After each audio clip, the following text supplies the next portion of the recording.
because so much travel now requires not just passports, but other documents, visas for different, how to manage what it is we need when we go. My best advice, talk to a travel agent who knows the ins and outs of the different destinations you want to travel to, and they can go and apply for the visas and do all of that and arrange all of that for you.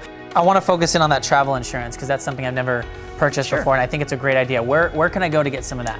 You can go talk to your travel agent. If you book with a travel agent, which I always encourage you to do, they go out and they get the policy together for you and work with companies like Allianz. It's one of the reasons why you're seeing more and more consumers, especially for higher ticket purchases, returning to traditional travel agents. So they have to hold planes, reroute planes. People are going to be stuck. You'll have a recourse. If you have a good travel agent, what they would probably have done by now is rebooked you on a different flight. As more go the a la carte route, what are you telling people these days? Well, number one, call a travel agent because they can go through all the fares and all the extra fees.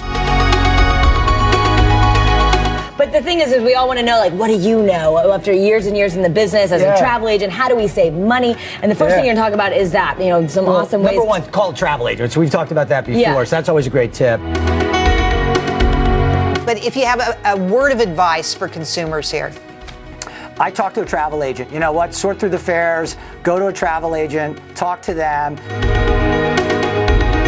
If you're going to rent a house or a villa, you use sites like Vacay Hero, you use sites like One Fine Stay. They actually manage the property, and what that means is you know that the property is what it is. On the other hand, you also want to do Google mapping of the property. So if you're dealing directly with an owner, you want to look at that Google map and make sure that that house is exactly where they say it is. And of course, I always say, if you can use a travel agent, they have E&O insurance and other protection, and they work with accredited suppliers, so you're going to get what you're paying for, and that's another great tip. How much is it? So I'm going to Europe for 2 weeks. What would insurance cost? It's based on what you want to buy and how expensive your package is, but let's say $150 to $200 to insure your entire package. But talk to a travel professional, because those are the folks who voted. 30,000 travel agents across the country. They deal with tens of millions of consumers. They get the feedback from the customer, and they deal with the supplier, so they know the ins and outs and who is the best of the best. If you want to lock that room in, that floor, that number, with those 2 beds, you're going to pay for it, again, unless you go to a travel professional